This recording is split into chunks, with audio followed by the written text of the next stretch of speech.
Interesting is my career because I was an engineer first.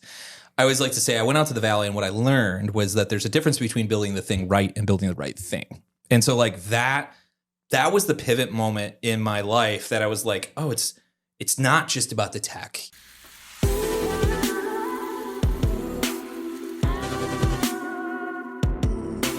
Welcome to the AI Lab Unfiltered podcast, where we take a deep dive into artificial intelligence. We're going to talk about digital products 2.0 and how AI is, I don't know why I'm looking at you, but how AI is rewriting the rules. I just want to say thank God for artificial intelligence, because on this side of the table, there's very little actual intelligence. I would concur. I was going to say the artificial's here. So like that's the intelligence there, the artificial's here. So there you go. And we got the one and only Josh Barker with us. Josh, take a bow. Oh. So we've clearly known each other for a long time. Yeah. Especially in the technology space, and talk about different stuff. Tell me a little bit about your background. Tell everybody who you are, where you're from. Yeah, so born and raised Grand Rapids. So my background, weirdly, I don't know if we even got into my background, but I grew up as a software engineer. So I was a software engineer by trade.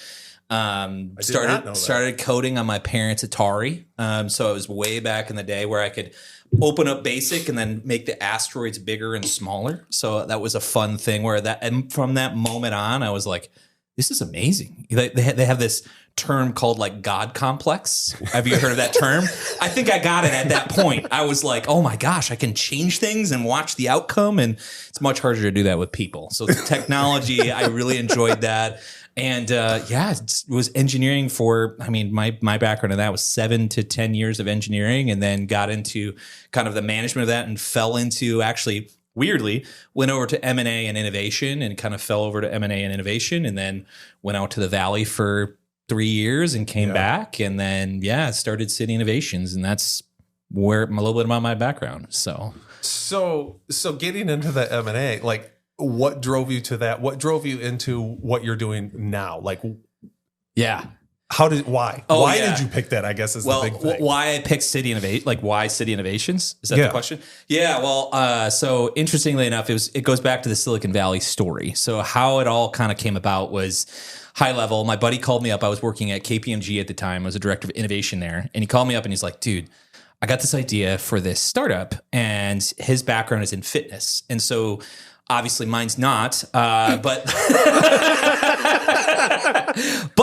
I was like, oh, cool, I could be your tech guy. So he called me up and he's like, hey, can you help me with this? And so he was a social media influencer, still is to this day. Nice. He has over 1 million followers on social media. And he's like, I'm trying to solve the problem of 66% of gym memberships go unused. And so long story made short, he called me up and was like, hey, I pitched this guy at breakfast in the Valley. He wrote me a $150,000 check. Is that enough? And I was like, I know that sounds like a lot. It's not a lot. I'll help you figure out how to use it.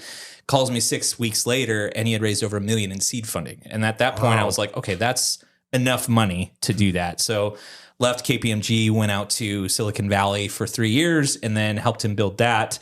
And there was like 12 different pivots. We can go into it if we want to. There was 12 different pivots of different products that were trying to solve that same problem. And then what landed me into City Innovations was really at the end of a dead startup, because that didn't end the way we wanted it to end. But really, one of our investors said, hey, look, we see how much you've really gotten good at trying to build what the market wants using lean startup tactics. Can you come and help these other startups in our portfolio? And so then we literally just as a team were like, looked at each other, like, we could keep going. Are we at a burnout point? The team was burned out. They're like, yeah, let's go do that. And that thus became City Innovations. No kidding. So that's the background of City Innovations. So very cool. Yeah. So talking about digital products. Yeah. Great segue. Great segue. Wow. Absolutely. Subtle. Seasoned veteran. Tell me about some of the digital products that you've worked with that you from the ground up. Yeah, there's quite a few of them. I mean, we've done a lot if you want to talk about AI recently, we've done a lot with in the architecture space. We're creating a product that's like Grammarly, but for architects, for architectural blueprints. We're creating a product called HiveMind that literally takes conversations like transcripts of text that can generate documents out of it. So you could generate proposals, SOWs, things like that. We've done things, during COVID, pre some of this AI stuff we did, during the pandemic, we created a vaccination passport in conjunction with like Walgreens and Walmart and things like that. So a wide ranging various of products, but those are some sample products, and we can latch on anywhere we want to latch on. So when you work with different products and different innovations, which one, I mean, they're all really exciting. Yeah. Trust me. I mean, we nerd out on it about it a lot, but which ones do you go, ooh, I want to really sink my teeth into this one. Like this one's got me. What's interesting is my career, because I was an engineer first, I always like to say I went out to the Valley, and what I learned was that there's a difference between building the thing right and building the right thing. And so like that was the pivot moment in my life that I was like, oh, it's not just about the tech, so what's the ones that really get me, getting to your question, are the ones that I see market validation or market potential. So it's funny, I was on a podcast and we were talking about, do you guys remember the Humane pin, right? Yeah, Humane pin. Yeah. So we had this big, long debate. It literally just launched at an ex-Apple engineer, and they were like, oh my gosh, this is going to be the next big thing. And I was like, what do you think, Josh? And I was like, I think it's going to flop. And they were like, really? Why do you think that? And I was like, well, I don't want it to, but I was like, here's the thing is like, imagine you're in a conversation, we're in this table right now, and I have to push, like, it's almost like always monitoring. There's this human element of it being weird and not falling into a normal pattern of behavior. And so like, that's where I start to go down those lines of even Vision Pro. We had the same conversation. They're like, oh, Vision Pro is going to rock the world. And I was like, dude, the moment that they start putting in a profile of glasses is the moment that I think it's really going to take off. Yeah. So it's like, but I think this is just a stepping stone. So the products, getting back to your question, the products that I see that fall in line with human behavior, that aren't going against the grain, that fall in line with our established patterns, they're just helping it. Those are the products I'm like, oh, that really has a chance. So those are the ones that get me really excited. So, but you see it over and over again, though, where the product that actually makes that breakthrough is not the first one. There was at least one, sometimes several failures before that. Yes. So Humane too. And we were just talking about there's one I signed up for a pre-order because I'm a impulse buyer for tech. It was like it attaches to your temple and it's recording, but it's also like the promise that it will be able to read your brain waves and like use AI to interpret that and execute actions on a thought versus like telling it to have to do something. Oh man. It won't do any of those things, I'm sure. You signed up for Neuralink, didn't you? No. I would. Elon's coming up next. I would though. I would. Would you really? More for the memory feature than anything. Yeah. Like I just forgetting to do important things or forgetting important conversations. Like when you see somebody and there was a big life thing that happened to them since the last time you saw them, and you should know about it because maybe they told you the last time that they met, and then you forget, and then you ask them about that thing. I have examples in my head that I'm not going to share because it's really embarrassing. But like, don't ask that person about so-and-so because it's a really traumatic thing for them. Like that's Neuralink could help me. Oh yeah. I think it could help everyone with that. Help me take my foot out of my It would mouth. help me wake up on time for podcasts as well. Is that a problem? Yeah. Is that a problem? Is that? I mean, for those listeners, to fill them in on the joke, I slept in when I was supposed to be recording this podcast. We were going to animate you in and use AI, but we just really couldn't capture your essence. So we had to have the real thing. Exactly. Oh, so if you had, because I know you've had like a wearable where it records that, and that's one of the products that you're working with. Yes. Does it change? I guess I'm thinking if I had that sounds awesome. To your point, I don't remember shit anymore. Yes. It just does it for me and it spits it out the end of the day or whenever I want to look it up.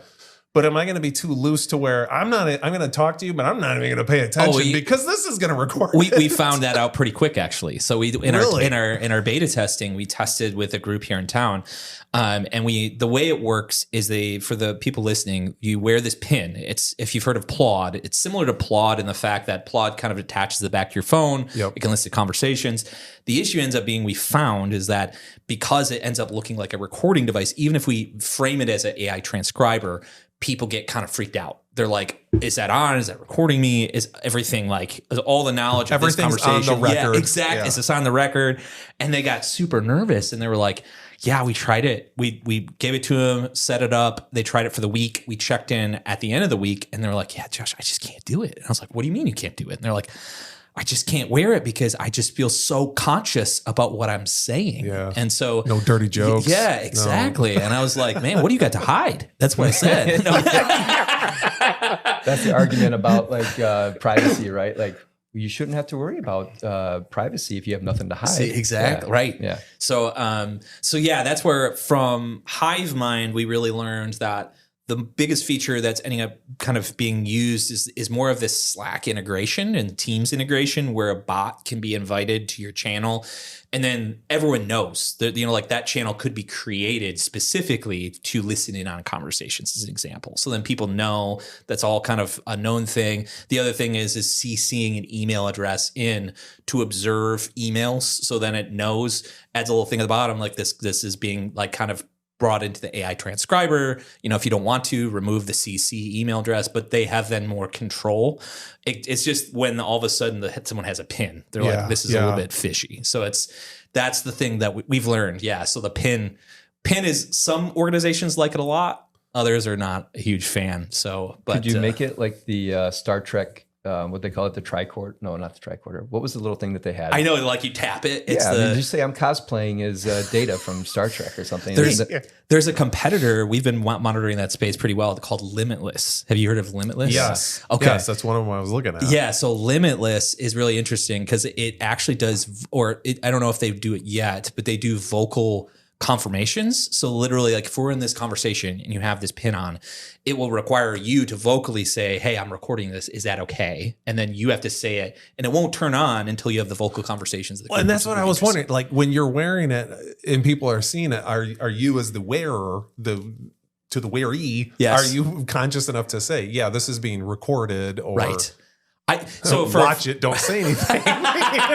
For us, I mean, and then you get into all these laws, right? Of like the recording laws, right? And so it's like you can go out of state, and different states have like two different parties have to agree, and then one is one-sided party, and so it gets really hairy when you start going down that road. But if you can, effectively, also the thing that's used a lot is like Google recordings or Zoom recordings. It can take all those recordings in. Have you guys heard of a product called Crisp? At all? Crisp.ai. So Crisp.ai came from Discord, that was built in Discord. And what it is it's basically, it is a phenomenal. So you're on the road. You guys probably are both on the road a lot, right? Yeah. So you're at a coffee shop. How often are you at a coffee shop and you're on a video call and they can hear all the ambient noise? Yeah. It uses AI to train it really quickly. It learns what the ambient noise actually is and uses AI to cut out everything except filter. your voice. Nice. So there's nothing like it I've seen on the market. It's awesome.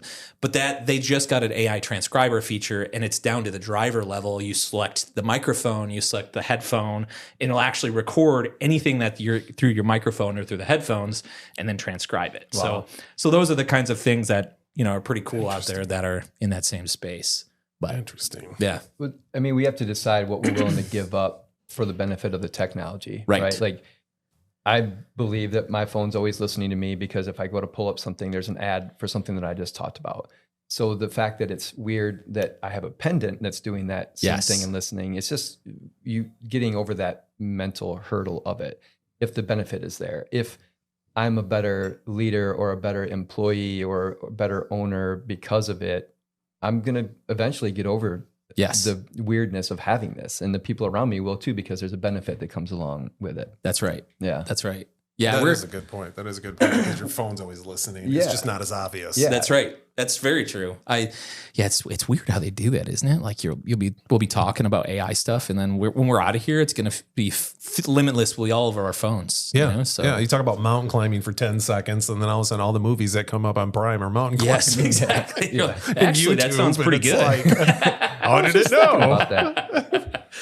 Oh man, no, but yeah, it's the world out there is pretty interesting, especially with so we're now getting to the point where all these all these LLMs have said that they've maxed out on the amount of training data. Have you guys heard? You guys have heard that? So it gets interesting because we had this conversation the other day internally about how the mountain of data, if you were to transcribe your day, which I do almost every day and our team does almost every day. And if you imagine that amounts to 8 hours of transcriptions per person on a team, which is a mountain of data, what the transcriptions is getting so good with, if you guys heard a whisper from like Chat-GPT, like that's getting so good from OpenAI that it's like, man, this is eerie. I could set a microphone here and it would pick you up like perfectly using AI and transcribe what you're saying, even if it's not a very good microphone. So it's fascinating the amount of data that we could mine there. That's what I've thought, and we've taught his team. So it's, aside from being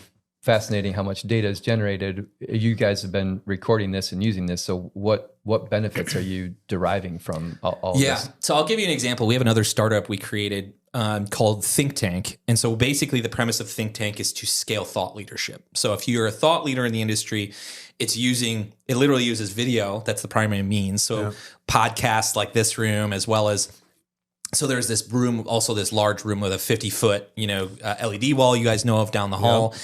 And so the cool thing about that is we're using AI in several different ways. So we're actually recording all the video and then transcribing it. Part of the service actually is creating blog posts in their tone. So in the person's tone, as you can train it on their tone, and then you can have the blog post written based on what they just, like this conversation alone, we could write 10 blog posts for someone. And so we write blog posts, and then furthermore, we also write books. So we're actually using AI to write in their tone a book for them. So as a thought leader. Wow. So those are the kinds of things that we're using it for. And then we have another product called Traction Lab. I don't know if you've heard of Traction Lab. Traction Lab is like a FICO score for early stage startups. So because it's hard to gauge how successful someone is early stage because there's no revenue, right? It's probably pre-revenue. And so we've actually trained an AI to generate a report based on having a 2 to 4 hour conversation with the team, an interview with the team. So we've gotten, based on our experience working hundreds of different startups, we've got almost a script that we go through of like, talk about this, talk about this, talk about this, talk about this. And then out of it, we've trained probably a series of 10 different prompts in an LLM to say this is, and it using HiveMind, it auto generates based on the conversation a report. So we auto generate reports, we auto generate proposals, we'll record all of our strategy sessions internally. Out of that strategy session, we'll say, we might be discussing a proposal for a client. We'll say, generate a proposal for this. Or Monday is our sales meeting. I'll sit down with Zach, our head of sales, and just say, what are all the clients that we're working on? And we'll have a conversation about it.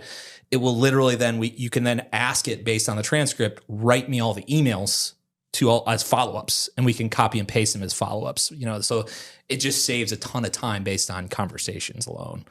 So interesting. So there's a slight possibility that somebody might actually listen to these podcasts that we're putting together. Yeah. And I'm glad you're so positive. You're so positive on this. Let's say the ones of people listening out there, besides our wives that we make sit down and watch it with us. Yeah. Let's say one of those listeners, or hopefully several of them, are business leaders, and they're hearing you talk about these great things that it can do. But what is that turning into for you, or time savings for those clients that you're building that for? So how much, do you have an example of how much? Yeah, it's a great example. So normally, let's just talk about blog writing for a second. So I don't know if you guys have worked with a blog writer to write blog posts for you. I've worked, and that can be painful. I don't know if you've had a good experience. They were okay. I mean, they were good, but it's just hard because it requires so much of you to sit down with them, talk with them. They do an interview, they do research, they have a refinement session, they refine it with you, and then you kind of go through this loop, right? And if you were to add in all the hours from that person, my time, your time, whoever's doing it, it ends up being, per post could be 10 to 25 hours per post. Yep. Wow. And so versus what we're doing here, the thought of something like Think Tank is they're busy executives, right? They're busy of their day. So they come in for an hour to 2 hour recording session on a podcast or in the big room. And in that 1 to 2 hours, we generate a whole month's worth of content. And so it's we literally, without them doing anything. So all they do is come in for an hour or two. We generate all this content. And so all of that 24 hours worth of work per post now comes to literally we're doing it within 30 minutes. Because you're going to expand on correct each division, each rabbit hole that Yes. went down on. That's right. Plus having a conversation in the beginning. I mean, this is like, now you're talking my style because Yes. I can't stand writing. And I can't either, thank man. God for AI. Because it's like, I'd rather do this, have conversations, and Yes. then have something distill it down into written. That's right. It's what it's built for. That's exactly what we're designing Yeah. Think Tank for. So that's a great example of like, it just saves tons of time, you know? So generating proposals for clients, you know, we've saved hours and hours and hours because we'll have a collaboration session. The hard part will be in the collaboration, right? It'll be like, okay, how do we want to price this? What add-ons do we want to propose? What different pricing tiers? And then all of a sudden it'll take all of that information and it'll actually just synthesize it in a really nice document with tables, even charts and all that stuff. So that's where it just saves us normally, you know, and the turnaround time to get that to a client, we're under 24 hours, which the client then is like, holy crap, you just gave me a 10-page proposal about exactly what we talked about. And it's right on the money, you know, like in that short amount of time. So the tremendous value is like just shrinking the amount of time to get to market. You know, we're using for creating landing pages. Like what we do day to day too is market testing and experimentation. We can create a landing page in 2 hours, you know, like just super fast. So we use AI. We just have a quick 30-minute conversation, throw it into AI. We literally give it the format of the landing page where it's like hero, you know, like subtext, and it'll fill it all out based on a half-hour conversation, and then off we go. So, which is funny because then you're going to build that into a blog post, a book. I'm going to get it and go, I don't like reading, so I'm going to put it back into AI to then make it into a video that I can watch. And I'm going to say, I don't like to read at all. Can you make that all pictures for me? And I'm just going to flip through like one of my kids' books. What a great time and age we live in, you know. But it's that personal consumption of this is how I like it. You might like the book, you might like the book, but you want the summary of it or the audio book because you're driving. That's you know? right. And it's so nice to be able to then parse it out how we want to consume that. Yes. Going back to what you just said about building a landing page for a company, I was just telling Pete before we started shooting the podcast that I used a new program called Lovable. Oh, sure. I don't know if you've heard of it, but it's text to app. Yeah.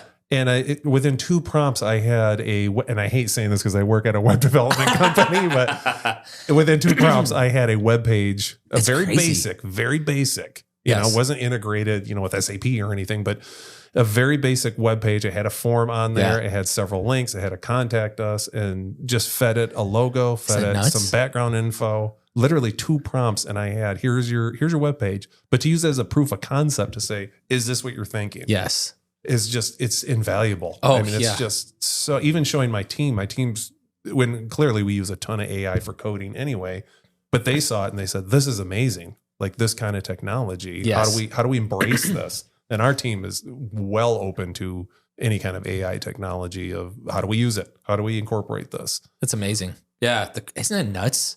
That's nuts. And this is the worst it's going to be. This is what I keep thinking. This is the worst AI is going to be is right now. It just keeps getting better. That's so true. You know, before the robots are done, and I always have to put that in there, before the robots are built and kill us all, this is the worst it's going to be.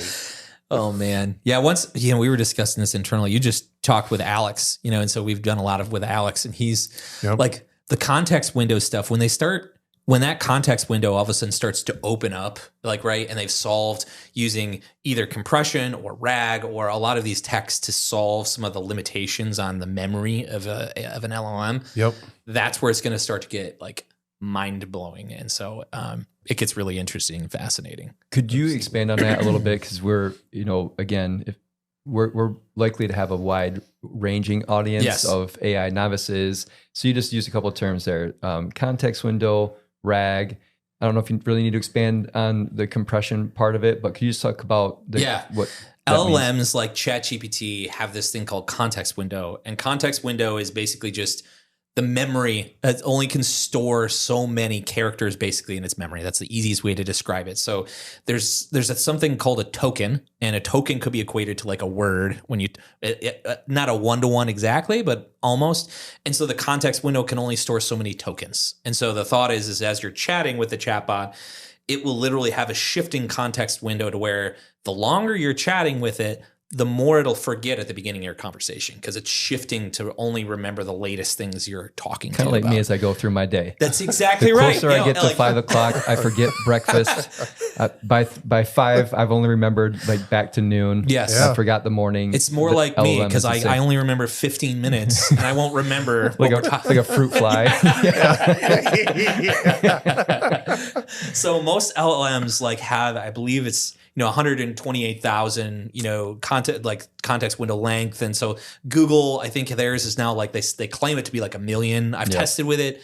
It doesn't feel like it is, but somehow they're able to kind of do this, and so. High level, if you're able to get over those hurdles using something like RAG, retrieval augmented generation, which is effectively just, hey, we have data outside of the LLM. We want to kind of wire it up to the LLM. So imagine you have documents. You can actually say, using different techniques, hey, LLM, here are these documents. When I'm typing something and you look up in here in these sets of documents. And there's different ways of looking it up. I'm trying to simplify things. But at a high level, that's RAG. So using that and then context window compression is like, imagine a zip file on your computer, right? It just compresses it. So it's just compressing all that data you've already had conversations on. But if once they start to get over the hurdle of it's unlimited context and it just remembers everything, that's when it starts to get really interesting because, and that's what we're looking at HiveMind, is because imagine having a year-long project with a client. If every interaction is recorded, and there's a transcript, and you have every, not only interaction, your project management software, your documents, your presentations, and you're feeding it all into this AI, well, now that becomes literally the brain of a project and even a client. So then the client cocould use it to even ask, where are we in the project? Yeah. Boom, comes like instantly. So a new person onboards, hey, I'm on this role, how can I best onboard? Hey, go to these repos, go to these different things, right? All of a sudden, that's almost kind of the God mode of like the project of everything is flowing through this. So that's where it gets super exciting, where you all of a sudden have this AI that knows everything about a project or everything about a customer, for example. Or training a new employee, Yes. Get them up to speed on the company. That's or right. The company you're working with or your internal processes. Yep. That's the problem we're trying to solve with HiveMind. And it's like, what's eventually we're getting to the point where we want to generate, we've gotten feedback that people want to generate wikis from this brain. So it's like, we're wiring it up to other systems like Confluence, for example, and automatically generating wikis based on the knowledge it has, so it gets really interesting when you start going down that rabbit hole. So limitless. Almost. I know. Exactly. Another application for that would be, and we talked about this, I think with when we had Charlie on, is Google has Project Astra, which is multimodal. So it's listening, it can talk to you, will use your camera on your phone to see what you're seeing. It can look at your camera screen for you if you choose to let it do that. Well, if that context is unlimited and or let's say it's in your glasses, your Ray-Ban Metas, and it's listening and it can see everything, and you lose your keys. You could just say, where in the hell did I put my keys? Isn't that crazy? And it would say, so nuts. Actually, this morning, or even further back yet, like where did I put my this tax document? Because it is seeing what you see, and you set it, in this corner that you forgot about and put something else on top of it. And it will go back months for you and say, oh, remember when you put it in the corner of this room here? I need that desperately. Yeah, we all do. But that's where this can go when the technology is available to do it now. The hardware to support it is not there. Yeah. Like the amount of data that you'd have to be able to store to do all that. And that will come eventually. Yes. It's just like anything else. But this idea of almost having a second brain that has total recall would be so valuable. Crazy. So then going on the positive side of that, imagine that with Alzheimer's patients now. Yes. Where they literally, it might be a 15-second memory is all they have on a lot of stuff, where it just can constantly remind them or show them in their glasses where stuff is at, who people are. Yeah. Imagine that hook that up with something like Neuralink. Yes. Right. Because then all of a sudden you can, they don't even need glasses or anything. They just have that recollection. That memory's there. It'd be crazy. Yeah. The world gets crazier and crazier every day. Yeah. That's for sure. Yeah. Do you have, I mean, we talked about some different business applications that you guys are building. Do you have a personal AI go-to or a favorite AI story that you used it for something in your personal life or? Yeah. We talked about some of Narrow these. it to the top 100. There are some really interesting. I mean, I just went on I use it for everything. Like everyone knows, like on our team, they're like, what did you use it for today? You know, it's like we all ask each other that because we're all trying to learn and get better, just like we all are, right? Yep. And so I was like, yeah, the other day, so I went to Legoland, Florida, during Thanksgiving, and so three young kids. It wasn't for me, but it would be cool if it was just for me Sure too. it wasn't. You know. So, but I look at the prices. And I'm like, oh, these are kind of expensive. I was like, oh, I wonder if there's any coupons. So I think you guys probably do the same thing. Legoland, Florida, Google coupons. Couldn't find anything, and I was like, I'm going to try something really crazy. I'm just going to go to Chat-GPT and just type it in. And it typed in. I was like, okay, how can I get an inexpensive trip to Legoland, Florida? And literally was like, oh, here's what I would do. Literally step by step. It's like, I would sign up for AAA because AAA is $15 a year. And then here's the direct link. It gave me a direct link to the AAA website, like subscribers. I click on it. Sure enough, like Legoland, Florida, AAA booking. And it's like 30 to 40% off like MSRP. I was like, this is incredible. Like, so it saved me like over $1,000 just through that link. So I was very, so it's just crazy. One usage of it, just small little usage. And there's other ones that are maybe borderline gray that we've talked about. I don't know. Things like how do you get out of, speeding tickets or various other things. And so you can ask it all sorts of crazy questions. But those are we have almost those daily pop up, which is pretty fun. I helped it wire my shed. That's a little bit more daring. I don't know if I would wreck. Yeah. So with electrical. Did it hallucinate? That's where I was like, I literally didn't trust it. And so what I did was I asked it and I was like, hey, here's the situation. I'm trying to wire up my shed. I've never done electrical. That's even more daring where it's like, okay, how do I do? I'm an engineer, right? So I can figure out how things work.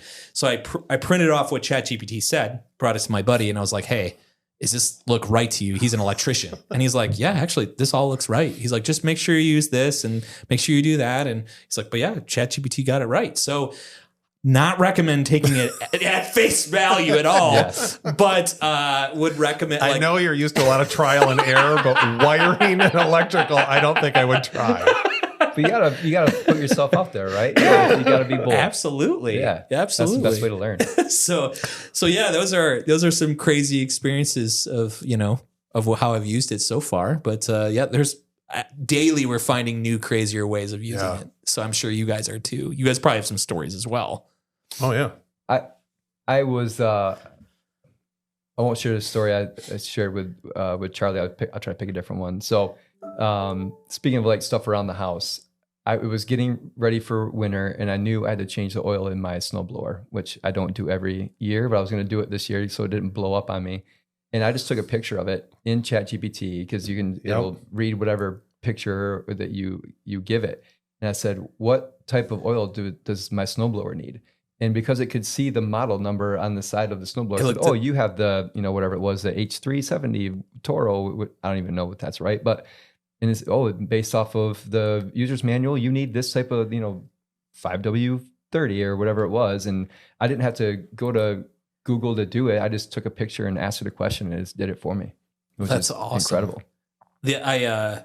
I was trying to look up when I did it. I think it was last week. Same kind of thing. I looked up how my treadmill was basically catching. Like it felt like I was just running on it, and then it was just how you almost lose your balance. So I just typed in the symptoms. I was like, this is what's happening, and it's like, oh, it's because the belt's probably not tight enough. So lift the belt up, measure if it's about 3 inches. It gave me perfect instructions, and it worked. Yeah, it's like nice. I did it all, and it's like tighten it in the back, and it's great. I have my phone because I love the voice feature on ChatGPT. Her name's Amber. She's English. Can you name it whatever you? I did. I said I'm going to rename you Amber. She's like, okay. That was it. I'm like, awesome. When AI becomes sentient, they're coming after you first. Yeah. Amber's coming after you, man. I mind your P's and Q's and say please and thanks. Always trust say me. Please and thank you. Yeah. Just in case that happens. But I have it just through the Ford Sync on my car, and it's an older car, but just to be able to talk to it and say, okay, I'm walking into this meeting, I'm talking with this client, here's what I'm talking about. Yeah. Is there any other background information I should know? They're a manufacturer of XYZ. Oh, here's what they're more particular about. Here's the more current stuff that they've been into. And it's like, give me this whole primer. So I walk into that meeting, I'm like, hey, how's it going? How about the game yesterday when the Jets won? And it's just like, I just downloaded all this in the car. But it's a great primer to kind of walk some stuff through. Like, explain small business tax to me or something as I'm driving. And just to have that conversation with somebody in there is, for me, it's awesome. Oh, yeah. I love it. Yes. A couple of weeks ago, I was sitting with some guys from work, and our CEO was going to be moderating a panel, and he was had to come up with the questions, and he had, he sent me the LinkedIn links for the people on the panel. So I opened up Google's Project Astra on the AI studio, and I had it give it access to my screen so it could see it. And I told it, I said, I want you to generate personalized questions for this panel for this conference. And I scrolled through their LinkedIn one at a time, and it captured all that. And at the end, it spit out questions, and it was said, oh, because you went to Michigan State University, blah, blah, blah. And I didn't tell it to do that. I didn't tell it to look at their school. I just said, look at their LinkedIn profiles and come up with questions that are about this topic, but are relevant to them and their backgrounds, which was incredible. That's super cool. The limits right now on AI and in the future are just the things that we can think of to do with it, because the technology is already incredible. It's there. There's just things we haven't thought of yet and ways to use it. Yeah. And this is our generation. Okay, spanning maybe 2 generations here, but this is our generation talking about it, where it's like, this is so cool. This came out. And we were just talking about, just when Google came out and how awesome that was. And then I look at like my 15-year-old son, where this is just, they're using Chat-GPT in school, and he's got on his Chromebook, and he was even asking me, Dad, I think I want to be a web developer. I think I might do that and work at a place like where you work. And I said, the first thing you need to learn is AI, because this is where it's heading. And even our people internally are embracing it and using it a lot more. Learn how to code with AI. So he sat down with ChatGPT. I showed him just a couple of basics. I showed him, be careful with this. Just don't go too far. Don't put any personal info in. And he said, I want to make a game. So he started typing in there. I had no idea he was doing it. I want to make a video game. I want it to do this. I want it to be a spaceship that shoots at asteroids. And it's, remember the old Atari game Asteroids, where you're in the middle and you're shooting all. Totally. This is side scrolling, and it's almost, and he's never seen that game, by the way. And he developed this entire game. He's got multiple levels to it. He's got a boss at the end that shoots at you. He's got power-ups in it with different physics to it. But he made the whole, he's like, what do you think of this, Dad? And I'm like, are you kidding me? Like, this is incredible. So I'm playing the game all the time. And I said, now change colors, do this. And he started putting different prompts in. And it's all HTML based. He's going to learn Python, and he wants to bring it in Python next. Crazy. But I'm like, and he knows nothing of HTML. You know what HTML meant. Our world is nuts. Yeah. And it's like, dude, we never had this growing up. The amount of time it would take to engineer something like that is crazy. Crazy. Without AI, if he had come to you and said, Dad, look what I built, you'd like, I have a prodigy. Like, we need this. We're sending you to MIT. Yes. Like that's where you need to go, because it's democratizing. And it's making it to where it's more about the power of creativity and what you think you can do with it versus how you actually build the thing. And I think that's the next frontier. The people that will really thrive in this are the people that do think of those use cases and creative ways to leverage technology. Because you don't need to know how to, sorry to say, but you don't really need to know how to code anymore. Yes. You'll be better with AI if you know how to code, for sure. Right. But the barrier to entry is so much lower. Now it's about like, who's going to think of the cool things to do with it? Yes. Yeah. And I think if I were to look at the last 2 years, I was telling this to someone, it's about, I like that your thought on the creativity part of like, it's just unlocking our creativity. We have the tools now. Mm-hmm. And now I also think though that when AI first came out, it was so tech first of like AI. But when you say AI to people, like a non-tech savvy person, they're like, what does it even do for me? And so like, I think my prediction is 2025, 2026 is going to be a lot of niching of like specific problems AI can solve, because like, then you start to attract the talent of those business, the minds of those business people going, I've been meaning to solve that problem. Perfect. I don't care if AI solved it. I just care it's solved, so, but AI is the one solving it. And I think that the barrier to entry is getting lower and lower. I don't want to say it's getting dumber because it's clearly not, but it's catering to people that are non-technical. Right. Like you said, a couple of years ago, it was like, this is the Android version and you need to be a web developer and engineer to use it, to even put a prompt in.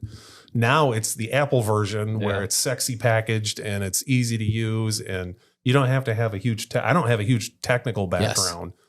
And so to be able to use it in a fashion where, oh my gosh, look what I can do is amazing. Yes. It's amazing. It's just so much easier. So I can't imagine, even at the end of the year, I keep thinking, I can't imagine 5 years from now. I can't imagine 6 months from now what this is going to be like. It's crazy. They keep saying like the artificial intelligence and robotics is, we're 3 years away from that happening. 3 weeks later, we had the Alpha 1 or whatever that came out. And it's like, oh, that went quick. All right. Timelines get rearranged very quickly with this. You shared earlier, like at City, you guys talk about like, what did Josh do with AI today? Sounds like you figured out a way to make it pervasive through the organization. Yeah. Folks listening that aren't using it have got to be thinking like, I'm at probably 0 right now and Josh is at 100. Yeah. How do I get to 10? Like how do you, great way to put it. How did you start getting people to latch on to it and sharing your enthusiasm for it at City Innovation? I think the minute that you started I'm a very transparent person. So like when we generate like proposals and things, like we're going to be transparent. This was like a lot of this we generated with AI, based on our conversation. And it's like, then everyone knows that's what happened. We don't just send it blindly either. We'll edit it, right? It's like, it gets you 80 to 90%, make sure it's good, push it off. But I say that because involving everyone, like someone who's at a 10, involve people that are at a 0 or a 1 to show the power of it. To say, hey, I'm going to record this conversation and I'm going to take our transcript. And what I'm going to do is I'm going to generate a document out of this. And so literally then pulling them, what I've done is pulled people along and showed them how I'm doing it. And then they can see it and they're like, oh my gosh, that's incredible. Like that saves so much time. So then the next one we have another meeting, I'm like, hey, do you want to try? How about you try it? And then it's like, it's kind of one of those things that just showing, because I think if you can show people how it will help their life, then they're like, oh my gosh, this is awesome. So we have VAs. Great example of this too is we have VAs that help us do a bunch of our work. They're just virtual assistants. And one of the things, because we're recording our entire day, it gets interesting. So we have an automated prompt that will run on the transcript that says, this is Josh's day yesterday. He had these meetings. Yeah. I am a VA of Josh. How can you help Josh based on how all yesterday's meetings went? They literally then get a to-do list of like, here are all the meetings I had. Send this follow-up email, send this, send that, do this. And so they then proactively do it. I don't even have to talk to them about it. They get the transcript and the to-do list from the day prior. And so then they can have conversations with it to help me in my day. If one of those to-dos is sending an email, like you said, is there a human in the loop or is it just firing it off? Human in the loop. So the VA is a person. It's actually like doing emails, but that person is literally chatting with my day yesterday, my recorded day. So they're literally saying, what specifically, how should I write this email? So they're asking questions on like, how should I write this email? So they're almost using AI to help craft the email. Of course, there's a feedback loop of like, hey, I wrote these emails, follow-ups, does this look good? Usually I give the thumbs up, maybe a few tweaks, but other than that, so there is a human in the loop. So to go back to your question, it's like, just rope people, if you're a 10 and you have a 10 in the organization, you don't have to be a 10, but if you have a 10 in the organization, pair up with literally like pair program, the concept of pair. Yep. I'm a big fan of like pair LLM. So there's this product out there too. I don't know if you guys have heard of Team GPT. So Team GPT is pretty cool where it's like literally your you could have a thread and share it in real time and you could have people like chatting with the LLM together. It's almost like Google Docs, but for Chat-GPT, right? And so that's really cool too, because you're able to share, I'm able to share my prompts. And then that gets people thinking like, I didn't think about, I could actually do that. Just like you had mentioned, you're like, hey, we're just limited by our creativity. And a lot of people on my team now, I'm seeing prompts that I'm like, I didn't even think of that. That is amazing. And so that cross sharing as well. So those are a couple tips that have helped us a lot.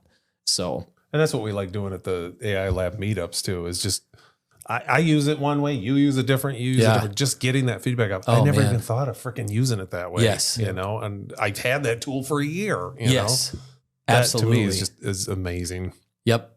A lot of different ways to prompt. To any suggestions, like for someone who's not familiar with it, it is natural language is the intended way to interact with it. It's set up that way on purpose because it's interacting with humans. But you could ask a question one way and get an output that maybe you're not too crazy about, but you could just make a few tweaks or be a little bit more specific and get something that's tremendously useful. Yes. So do you have some tips for anyone who's listening on ways to better prompt the AI? Yeah.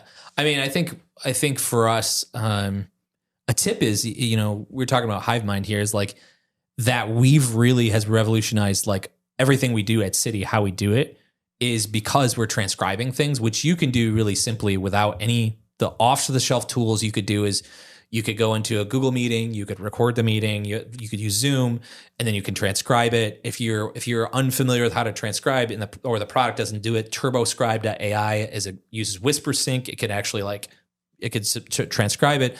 But if you then, the more information and context you give Chat-GPT or whatever you're using, obviously the better it'll respond. So that's why for us, when we all of a sudden start doing transcriptions, oh man, like that was a game changer because we could record a 15 minute 3-way interaction between 3 employees of let's quick chat about this. And we record it, like chat about it. Okay, great. Well, what we need to do is create an actual document out of this. Okay, let's slip it into ChatGPT and say, hey, we want to create a document that does these things, provided the context. Here's a transcript of us talking about it. Boom, it's done. Like you created it. So I think the key there is giving it the right kind of context. So some of it depends on how good of a communicator you are. Because 2 people could have a conversation. And if I'm talking with Drew and I'm thinking I told him something and he comes away with something completely different, it's the same with ChatGPT or any of these AI tools. Like you have to speak in a way that the person that you're talking to is going to understand it. And you have to understand that the AI can take as much data as you can possibly throw at it. Yes. Take away the limited context window we already talked about. But you have to, you can't assume that it knows things about you or the situation. You have to, sometimes you have to say, I am a director of operations for this organization, or I am a father of 3 and my kids are, you know, if you're trying to plan something for the family, you have to tell it you have 3 kids and that they're these ages and they love Legos or whatever, for it to actually help come up with the itinerary for this trip and things like that that's specific. So if you just say plan a trip for my family to Legoland, you're going to get something very bland and very top level, but the more detail you give, the better output you're going to get. That's right. Yep. That's what we did for Legoland. It worked really well. My kids are ages 5, 7, and 9, and they've never been on a roller coaster. Give me the best path to all the rides. And it started with like the merry-go-round and ended at the roller coaster. And then after I never even thought of that. Yeah, the whole pathway through the park. Absolutely. Makes sense. It did. I fed it a picture of the map and then literally took a picture of it, sent it off. It gave the perfect pathway where we never double backed. And so, yeah. And what's more is when we got to the roller coasters, my kids didn't want to go on any other ride. So it's like, if we would have started there, that would have been bad. So we started with small and went to the big. So it was good. Yeah. Interesting. Yep. All the things you can do. Yeah. All the ways you can use it. Man. So when you work with businesses, when you work with companies and work with them on different products or different uses of AI and how they're doing it, AI is such a generic term. I mean, it really is. I should say it's a broad term. It's a very, very broad term. And it's so saturated in the market. How are you helping these companies differentiate themselves or make themselves stand out by not just saying, yep, and we've got AI, you know? Yeah, we talk about AI. So we're a market validation company, and I'll say we're a market traction company. That's probably a better term. So we always like to say, like, market validation is kind of the core tactic we use to get to market traction. And so our focus is really to build products that find product market fit and that literally have that hockey stick growth in the market, right? And so, so that has all sorts of different facets of engineering. AI is one of them. We look at AI like a tool in a toolbox, and so it's like we don't lead with it like AI, go use this. We lead with it. We actually have a problem first approach. That's like, what core problems are worth solving in an industry? That's like, let's talk about like what the pain points are in architecture. I used that example a while ago. So it's like, let's delve into that. Let's understand the problem statement. And then if AI becomes a tool in the toolbox we use, cool. Like that's really our approach to solving problems and building businesses, because we build ventures. And so it ends up being a tool in the toolbox. You could take the alternative approach of a solutions first approach of like, we have AI, what can we do with it? Yeah. But that ends up becoming challenging because you end up there's a higher potential of creating what we call vitamin solutions rather than aspirin solutions, where it's like, you want to create this aspirin solution that people are like, take my money. I have such a pain point. I want to like pay for this. Sure. And so that's usually why we start with the problem first, because we want to validate, is this a really burning hot issue? Oh, it is? Okay, if we solved it, what's it worth to you? Oh, it's worth? Okay, like that's worth us putting our time and energy into. Is that trying to get around I created a solution, what's the problem? Yes, that's exactly what it is. Yes.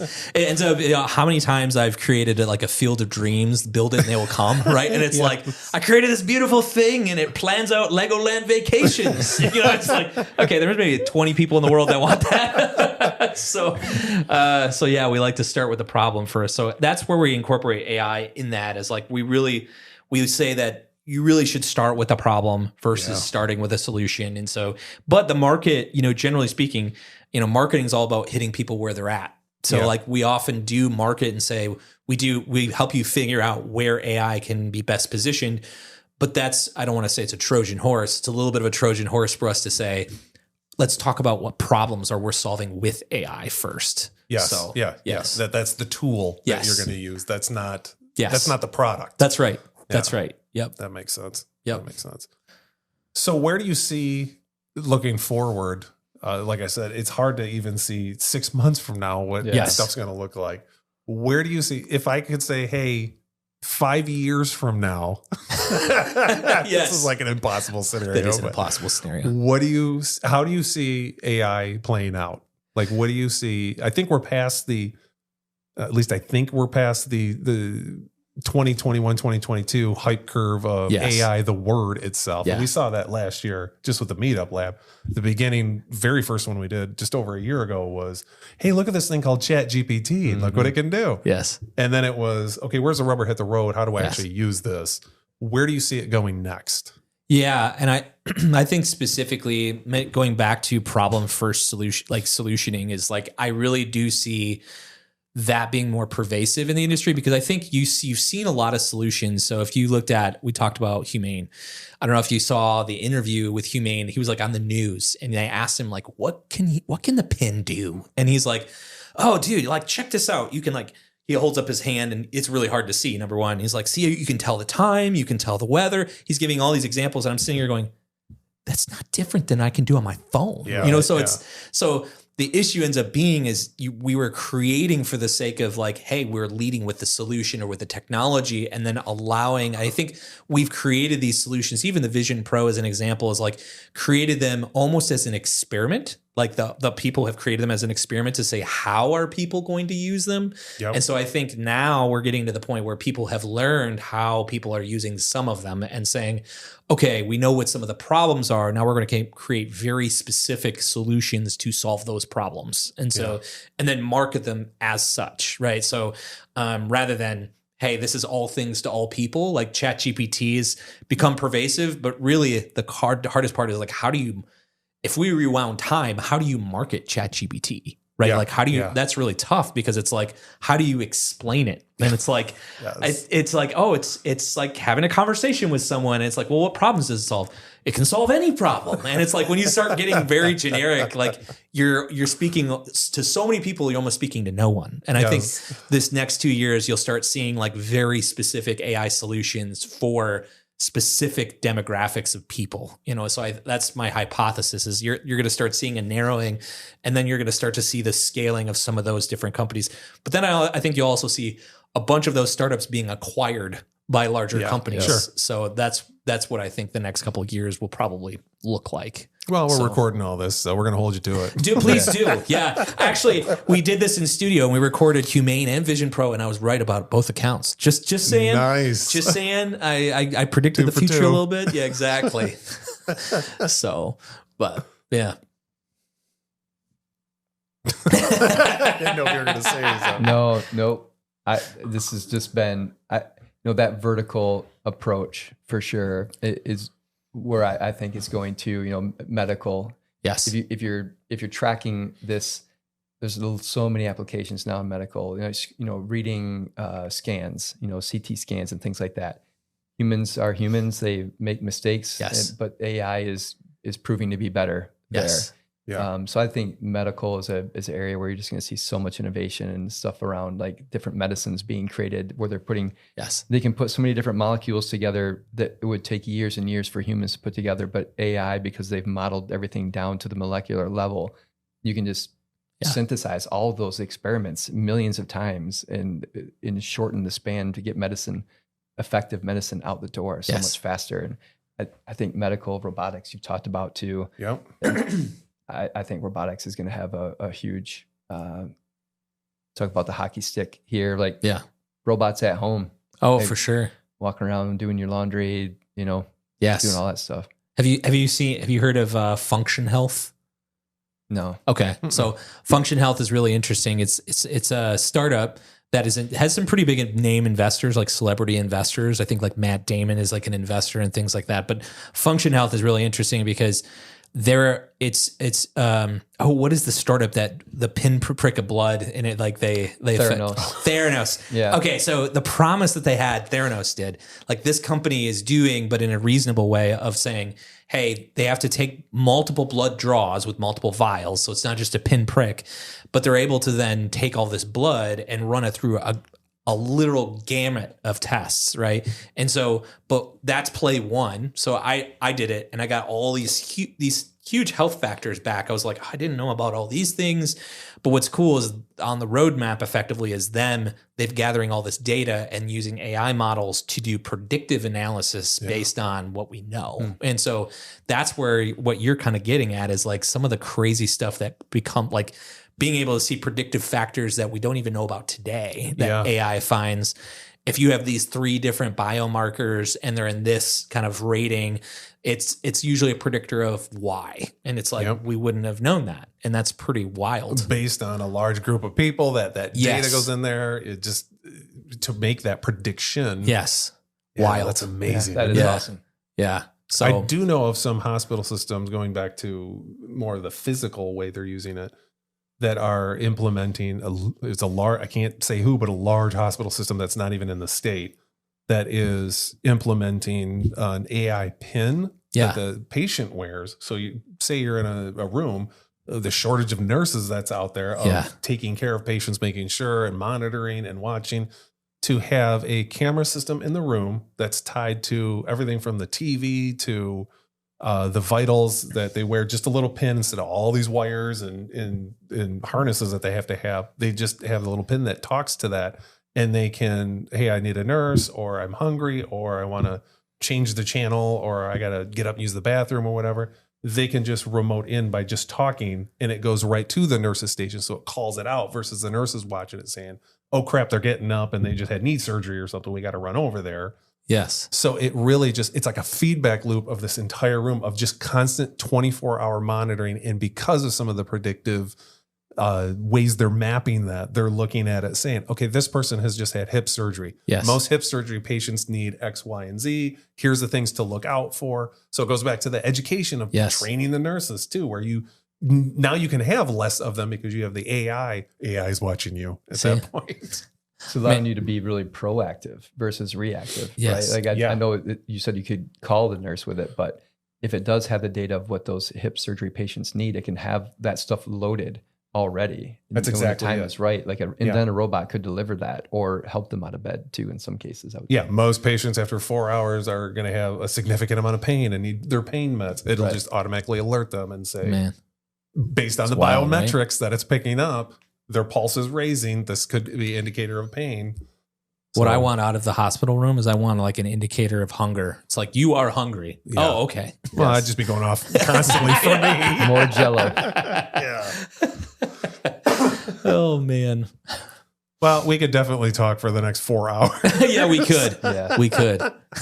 But I just want to say thank you, Josh, for being on our podcast and helping us and actually helping us with this on the back end of it as well. Of course. Yeah, Love I mean, working we're with not you. sitting here without you. So Of course. appreciated. I'm loving what you guys are doing. The mission of AI Lab, getting it out there and making sure that people understand AI is not, it can sound scary on the outside, but there's some really cool things and innovations, and it's going to change the world. Exactly. Tell our viewers where they can find you. Yeah, you can find me on LinkedIn, Josh Barker. You can also go to cityinnovations.com. So those are the two places you can find me lurking. So yeah. All right. But cool. Awesome. Thanks, guys. Thanks, I appreciate man. your time. Thank you for your time. Yeah. Thanks, It's been fun. everybody. Like and subscribe if you want to know more.